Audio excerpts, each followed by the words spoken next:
Hi guys, welcome. We're back for Monday Night Mythbusters. I'm Dr. Carolyn George from Vita Integrative Medicine and Leslie Harrington, my awesome transformational coach. How you guys doing? So welcome everybody. Glad that you could drop in. Sorry we're running a few minutes late. We're supposed to be getting more tech savvy. Yeah, but this is a Monday, and Monday I've been surfing those waves today, so I'm not letting them crash me down, but I'm definitely doing some surfing. So we are talking tonight about intermittent fasting, and one of the key things that we wanted to look at is some of the tricks to intermittent fasting, what things that we can do to make it work better, and just little newest research, kind of the things that are going on with intermittent fasting, because I know a lot of you are really into that. Yeah, and actually, maybe if there's anyone here that are maybe not familiar with what we mean by intermittent fasting, we'll definitely define it and give you a little more idea of what we're talking about. A lot of people might have an idea of what it is, but not really understand. I guess there's a clear definition, if you will, but Right. then there's other ways that people do it and other ways that people participate in it and combine it with other diet strategies and nutrition strategies. Yeah, exactly. So first, what I'd like to do is just talk a little bit about what is intermittent fasting and why it might be helpful. And then we'll go into some of the different studies and some of the areas that it looks like it's helpful for. How does that sound? Beautiful. Okay. Hey there, Marianne. Thanks for jumping in. Hi there, Anne. Thank you so much for watching. Ann. Now we can see. Yeah. We can see you now. Okay. Yes, we can see. So the thing with intermittent fasting, it is taking fasting, which is not eating, and doing it in an intermittent fashion. So it became an issue when they did some big studies and looked at blue zones. And blue zones are places where people live into the hundreds and are very healthy. And they were trying to figure out how that happens. So one of the things that they found in blue zones is that people generally fast. It can be a religious fast, it can be other kinds of fasting, but they noticed that this was a consistent factor amongst these, I think it's 6 places where people live much longer. So it could be fasting through Ramadan, where you're fasting from daybreak to sunset. It could be fasting during Lent. It could be fasting 1 day a week. I mean, there's all different variations, so they couldn't speak as to the best way to do this, but they just saw that it was a good thing. And based on what you're just saying too, fasting goes back eons. This isn't a new concept. It's something from biblical times, and it's something that people have been doing since our ancestors way back. So and sometimes not intentionally. They just maybe couldn't find feast or famine. Yeah, they couldn't find a deer or a fox or whatever they were chasing, or maybe it was winter and they couldn't scrounge up enough veggies, so then they were fasting. And those people, it seems, the evolutionary biologists feel that those people who could tolerate the fasting would live through those famines, and so it became a benefit. Mm-hmm. Yeah, so they carried on their genes, and so this ability to fast was a positive thing. Yes. So when you fast, when you're not eating, you're not bringing in sugar, right? You're not bringing in fuel. And that's one of the key things that they think is going on here, because when we fast, our body has to dole out a little bit of sugar at a time, blood sugar, to kind of keep our blood level even. But then we can start to break down what is in our stores. So what happens when you're eating, you've got sugar around. Your body then has to release insulin to help that sugar get into the cells, from the blood into the cells. And insulin is a hormone that tells you to store, right? Store your extra energy, whatever you haven't used, to store it as fat. So this is one of the key areas that people became interested in. This was in weight loss. Yeah, and at the end of the day, it's about insulin management. It's about blood sugar management. And I think historically, when people heard insulin, I know me 5 years ago, 10 years ago, if you said the word insulin, I would think diabetic, and I would kind of go blank and be like, that's not pertinent. That's not me. Yeah. And it's very pertinent to not only managing everyday lifestyles, but it's a big thing now in our society because we're eating so often, because the traditional thought patterns that suddenly in the last 40 years, you know, with the old government dietary standards and those heavy push on grains and carbs, that started to twist, you know, some of the thinking of society. And then on top of that, somewhere along the way, it was all of a sudden, we don't just need to have breakfast, lunch, and dinner. Like when your kids and your parents are like, you can have a snack, and they're like, no, that'll ruin your dinner. Now it's like breakfast, snack, lunch, snack. You know, people are eating 6 times a day. They don't even really know the feeling of hunger anymore. Like, when are they really hungry? When are they really satisfied? And we have to really get away from that, because when you're eating constant like that, you're constantly asking your insulin to be present, which is constantly putting you in a fat storage position. And they went to that for a lot of people because they felt that if you were having less but more consistently, you wouldn't spike your insulin up. And that's probably true, depending on what you're eating, of course. But if you're eating constantly, you always have a low level of insulin. So you're always in the storage mode. You're never in the burn mode, right? So you're not going to burn your fuel, right? Yeah, and where intermittent comes in is really that timing. So that we talk a lot about the quantity of food, the old calorie models, all of these different things around diet and nutrition.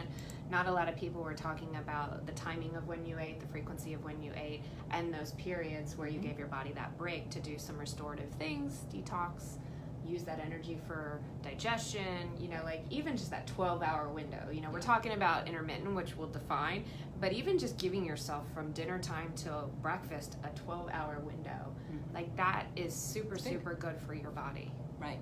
And so they've done a variety of studies. Now, many of these are small studies and a lot are on animals, but it's really clear in animals, in rats and other animals that they use to mimic what happens in our body, and they're mammals too, that when we do fast, there's this thing called autophagy, or self-eating, okay? That's the Latin term for it.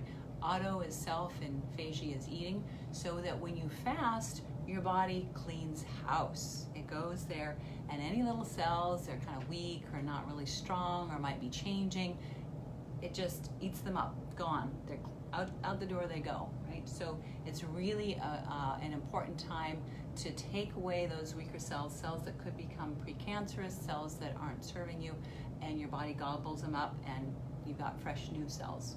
Yeah. So that's important for stem cell regeneration. Really too, important right? for stem cell, for stem cell, for growth hormone, for cancer, for diabetes. We think this is really important. This is anti-aging, guys. This is anti-aging. We think longevity. Super important for a lot of different processes in the body, and we just see the people that do this fasting. In general, those are observational studies. These are not double blinded, randomized, controlled studies of people on certain diets, but in general, the big food companies aren't supporting this whole fasting thing. Why would they, right? It's like, don't eat my food. No, they're not going to do that, right? They're in there to make some money. So if you're fasting, if you're not eating from dinner time till the morning, that's a fast. Breakfast, breakfast, right, is breaking your fast. But it seems to depend on the time that you eat and the time that you don't eat, as well as the length of time. So you can have an intermittent fast where you don't fast, or you don't eat for 12 hours, or don't eat for 16 hours.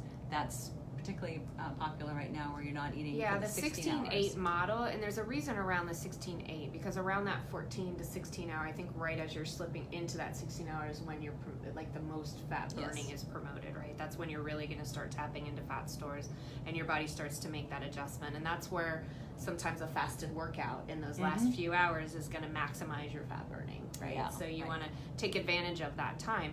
It's, you know, I have a lot of people, me included, I work out really early in the morning. So, you know, the window of that 8 hours versus the 16 doesn't have to be a particular window. It's however you make it. So actually, there is some research that shows it might matter. Well, the earlier is better. Yeah, earlier is better. Yeah, so if you cut your afternoon meal off earlier, you can get more benefit than if you're eating till 9 at night and then not eating till 2 in the afternoon the next day or whatnot. That is definitely clear. Not ideal. Do not do your 8-hour window from 8 p.m. at night till, what would that be, 4 p.m. in the morning, right? Don't do that. Yeah, you don't want to have that late window. No. But you're you better can off. have that 4 p.m. or 6 p.m. cutoff and then not eat again until 10 the following morning. Yes. And have a perfect 16-hour window there, which is ideal if you're working out at that 8 to 10 hour, you know what I mean? So there's 16-8 is kind of the golden rule of thumb for that intermittent fasting defined.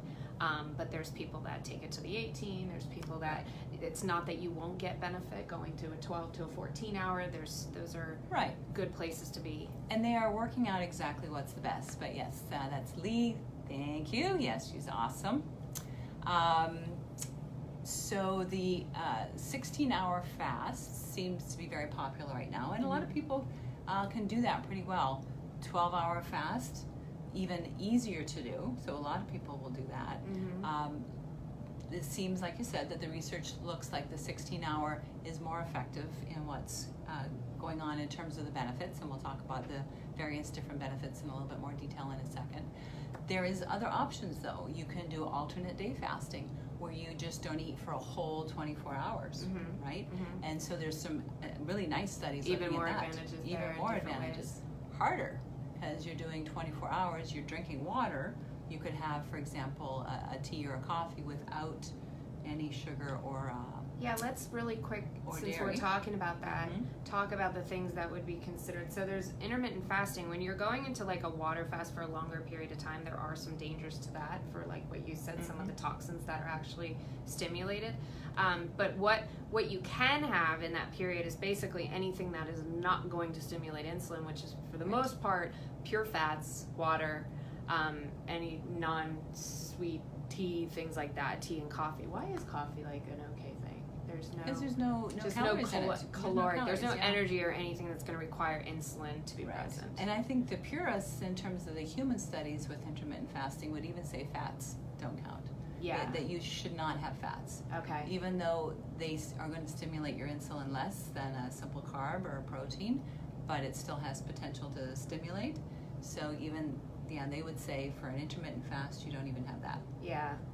So you even can't your go- pure fats like MCT oils and ghees. Right. They would have you avoid that. So that's the purist, researchers, okay. Yeah. When they're doing an intermittent fast, it's just, when they're looking at humans, they're just saying water, tea, or coffee. Yeah. Yeah, that's it. I'm all for bulletproof. Yeah, I mean, you can always adjust it whatever way works for you. Yeah. But yeah, and I think there are some reasons why you would maybe want to have something. It's important, I think, for people. So can we talk about hormones and some people with different hormone levels? So, it's not going to always be for everybody. And how do you determine if it's right for you? It's not going to be fasting. fasting. So if you're feeling horrible, or you go for the, you know what I mean? Like what would maybe this not be appropriate for? So we always caution diabetics to be careful. There actually is some interesting research in diabetics, but you have to be really closely monitored initially, especially if you are sugar burner. Yeah, you would never do this if you're a brittle diabetic. You could only do it if you're a really well-controlled diabetic, and only then if your endocrinologist or primary care doctor said it was okay.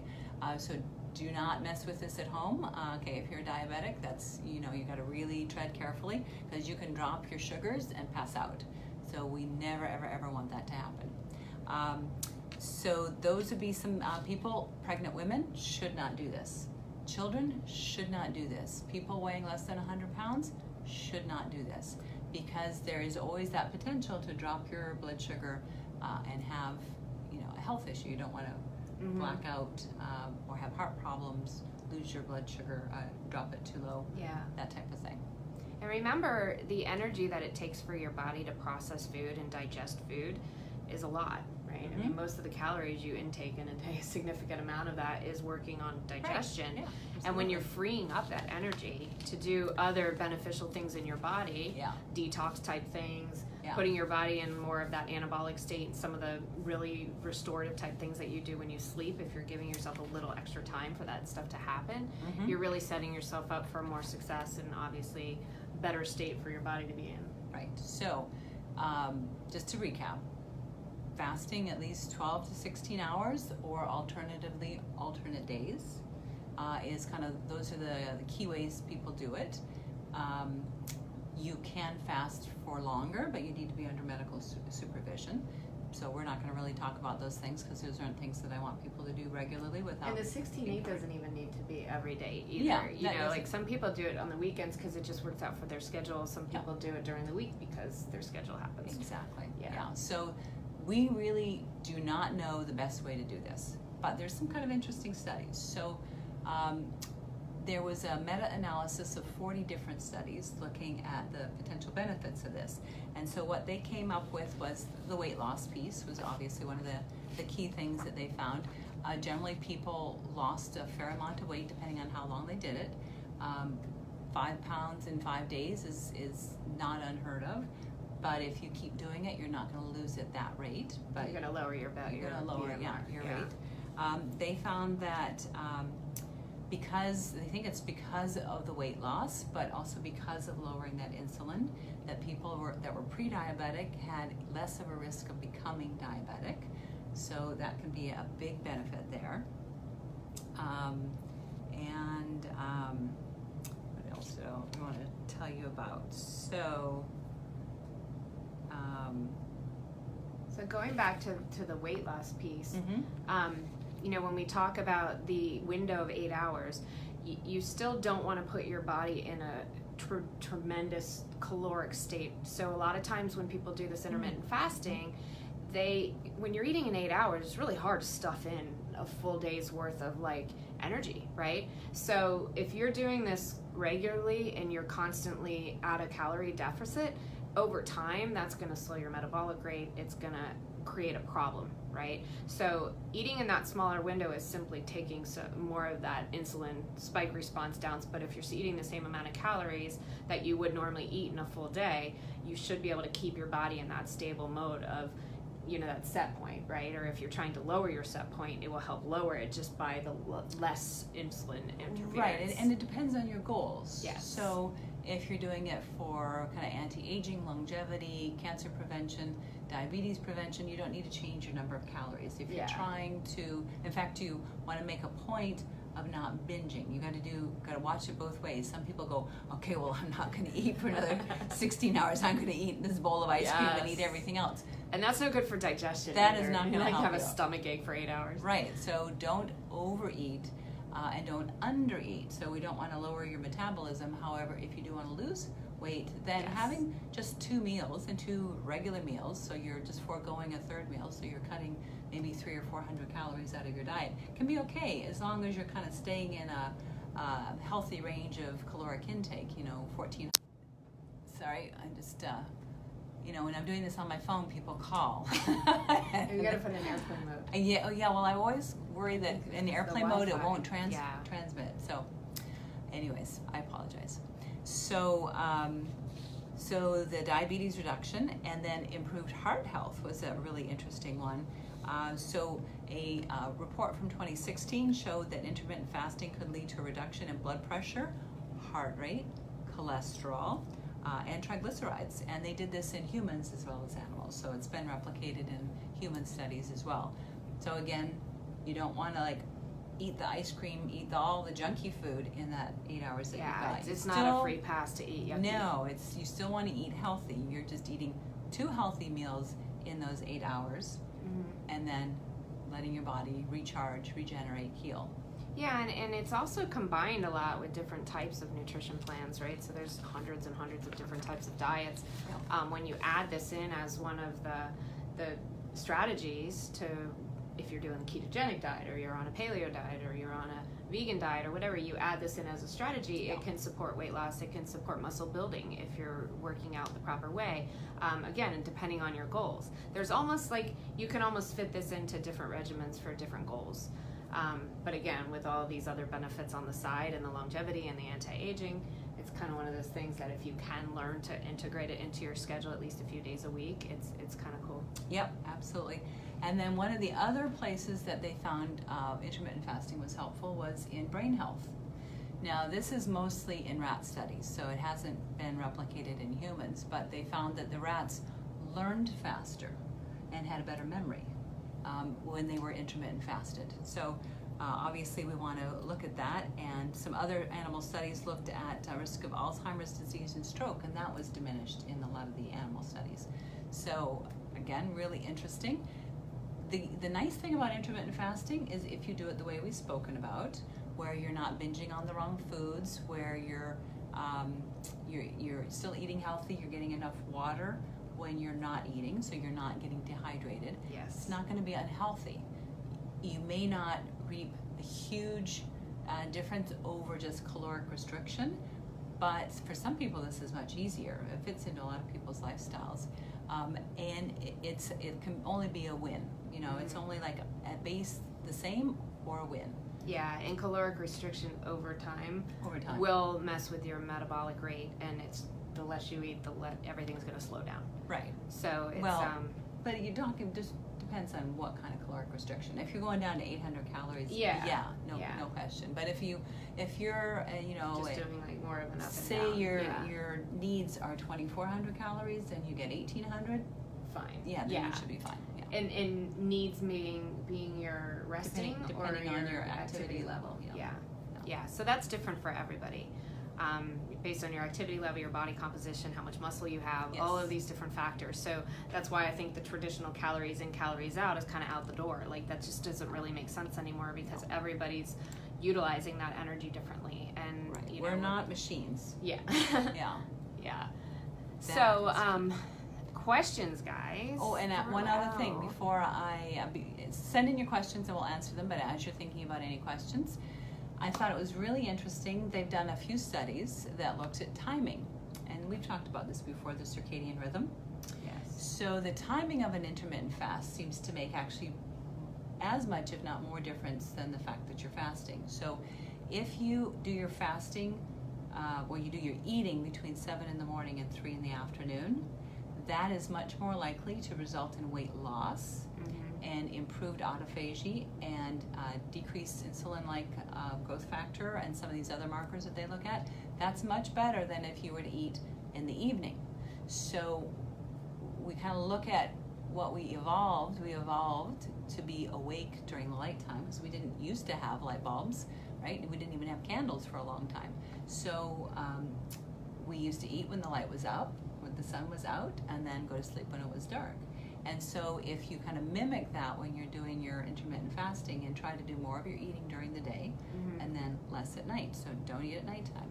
They did another really interesting study where this was a crossover study too. So this was one group of people that was fed a certain meal for breakfast and a certain amount of calories. I don't recall the exact number. And then they were monitored for 2 weeks and their weight loss and weight gain was watched.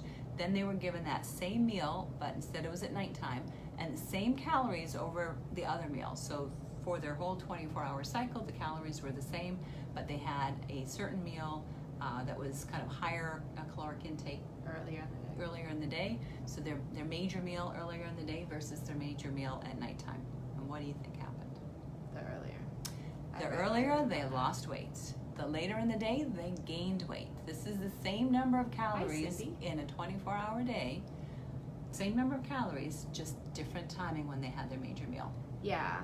And these are the same people, so they're their own controls. And it's super interesting. I think as a society, it's a tough one to swallow because so many of us, so much of our entertainment and our social aspects are around food, right? So dinner times and things like that. Right. But if you pull that off once or twice a week, that's still you're still gonna get the benefits. Can make a difference, yeah. Yeah, and it doesn't. Every day doesn't have to be the exact same time. In fact, I usually kind of like whatever I end up stopping at, I just kind of count the 16 from that. So I might end up just kind of like rolling over in different days, and some days I end up at 18, some days I end up at 12, and I'm like, whatever. It's not, for me, I'm not that strategic with it, but I definitely 12 hours max or minimum is huge. Yeah.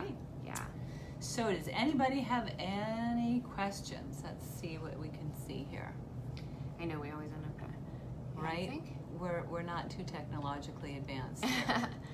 Now I know Marie says she's going to watch it again. Yes. Hi, Cindy. Thanks, Marie, and hi, Cindy. And I keep. Oh wait, there's the camera. Oh bugger, it did it again. Okay. Oh, it grew Proof and ghee for a Not fast, an not an over-the-top over-the-top fast. Yeah, fast. What about lemon water? Lemon should be okay because you're only using a small amount. There's really, a few calories, if just really not too much. Marilee, do you need to start with the 12-hour to fast? No, you don't need to start with a 12-hour. You can start anywhere you like. But if you've not done a 16-hour fast, you're probably best to kind of wean ease into it a little bit. Yeah. And what a lot of studies have shown is that doing the 16-hour, actually you have less cravings than when you're doing the 12-hour. So if you kind of constrict your eating into the 8 hours, people tend to be able to tolerate that 16 hours less, whereas if it's 12 hours, they get hungrier, which does not seem intuitive, but that's what some of the studies have shown. So experiment. Just kind of have some fun with yourself and your meals. And the other thing worth mentioning is that when your insulin is stimulated, and it basically sends a trigger to your brain and stimulates the hormone of leptin, which is telling your body that you're eating and you should be satisfied at some point, right? So that's your satiety hormone. When we're eating constantly and the insulin's constantly present, the brain's never really getting that feeling of satiation. So even just breaking out 3 meals a day or 2 meals a day if you're doing the intermittent fasting is going to help to reset that leptin. So if you're a snacker and you're eating every hour or you're popping stuff here and there, try to find like a gap, expand that out to where you're trying to eat maybe 3 to 4 hours, at minimum 3. That's going to help reset your leptin. That's going to help to teach you again like what it feels like to feel full. Right. Because a lot of us don't really know what it feels like to feel hungry or to feel full because we're kind of on this like time clock. It's like, oh, it's been 3 hours, time to eat. You know, like and we go through more routine and habit. Yeah. And then there's people on the flip side who don't get to eating, right? I wish I was more like that. Who just starve themselves all day long and they wonder why they can't lose weight because they're not eating anything. They think they should be losing weight, but their body is going into self-preservation mode and not releasing it. So you've got to find that balance, right? Generally, the extremes are not very healthy, so always kind of looking for that. Well, thank you guys. Let's see, Maria says, sounds like a good plan for me to try. Stop eating at 6 and begin at 10 with 2 meals. Yeah, you perfect. can do that. Absolutely. That's a good way to do it. Yeah, that's a good time slot too, I find. Because 10, it's not, it's kind of mid-morning, it's still breakfasty, 2 in the afternoon. By then, some people are really used to it. It's just really a matter of what you can tolerate. And there's a lot of people who never feel hungry in the morning, and we have been telling them for decades, eat breakfast, it's the most important meal of the day, and it may not be for them. Actually, it's kind of what we're learning. Breaking your fast breakfast is breaking your fast, so it doesn't have to be at 8 a.m. It doesn't have to be like what we've been taught, right?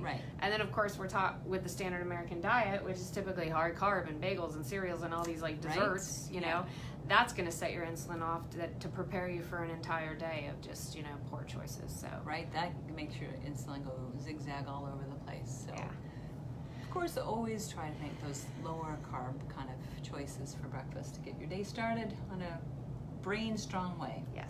High fat, high protein. Guys, have an awesome night. If you have any questions or if you want to share with anybody, see if this benefits, especially, it's really, like we talked about, a lot of disease states that it's impactful for. So anybody that you know with diabetes, cardiovascular disease, high cholesterol, high blood pressure, brain issues, Alzheimer's or memory issues, cancers or family history of cancers, these are all things that will be awesome for them. Awesome, Marie. Let us know how it goes. Report back and let us know how in a few weeks how you're feeling and what you're finding. Yes, definitely. Okay, thanks, Have a good night, guys. Have a wonderful night, and we'll see you next week. See you next week. Bye.